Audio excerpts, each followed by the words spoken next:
Update 2: Kelly's trial took place on a Tuesday morning in May. Oscar and I had to testify about what happened during her visit to our house and how her actions affected us. Kelly pleaded guilty to all charges as part of her plea agreement. The judge sentenced her to 18 months in prison with the possibility of parole after serving half the sentence. She also had to pay restitution for our legal fees and attend counseling sessions. During the sentencing hearing, Kelly's lawyer asked if she could make a statement. Kelly stood up and apologized to Oscar and me.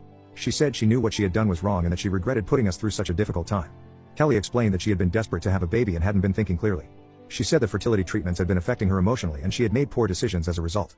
She asked Oscar to forgive her someday, even if he couldn't do it right away. Oscar didn't respond to Kelly's statement in court. When the judge asked if we wanted to say anything, Oscar just shook his head. I told the judge that we appreciated Kelly's apology but that her actions had caused lasting damage to our family. After the sentencing, Linda approached us in the courthouse hallway. She said she understood if we needed space from the family for a while. She asked if she could still visit Emma occasionally because she didn't want to lose her relationship with her granddaughter. Oscar told his mom that she was welcome to visit Emma anytime. He said that what Kelly had done wasn't Linda's fault and he didn't want Emma to miss out on having a relationship with her grandmother. Frank was less understanding of the situation. He said Kelly had embarrassed the family and made it difficult for everyone to move forward. He stopped visiting Kelly in jail after her sentencing and refused to discuss her release date. We found out more details about Kelly's planning during the trial. The prosecution presented evidence that she had been researching our case for weeks before making the initial phone call to Child Services. Kelly had created fake social media accounts to monitor our posts about the pregnancy. She had also driven by our house multiple times to observe our daily routines.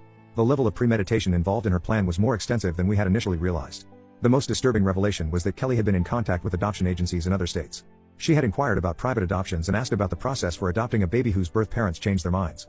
Kelly's boyfriend, Marcus, testified that he had no knowledge of her plans. He said Kelly had been acting strangely for several months but he attributed it to stress from their fertility treatments. Marcus broke up with Kelly after her arrest and moved out of their shared apartment. Detective Williams told us that Kelly's case was unusual because family members rarely go to such elaborate lengths to deceive each other.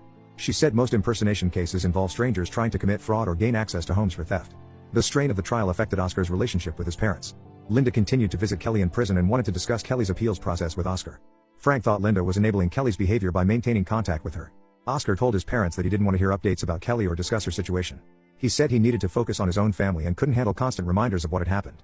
Linda respected Oscar's wishes but we could tell she was struggling with the division in her family. She had always been close to both of her children and didn't know how to navigate the situation. Emma continued to grow and develop normally throughout this period. She started sleeping through the night at 8 weeks old and began smiling responsibly around 10 weeks. These milestones provided some positive focus during an otherwise difficult time. I returned to work when Emma was 12 weeks old. My principal and fellow teachers had been supportive throughout the situation.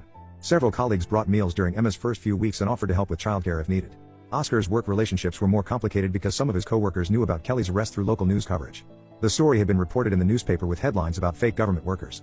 Oscar found it embarrassing to discuss and tried to avoid conversations about his family. Kelly was scheduled to be eligible for parole after serving 9 months of her sentence. The parole board would consider factors including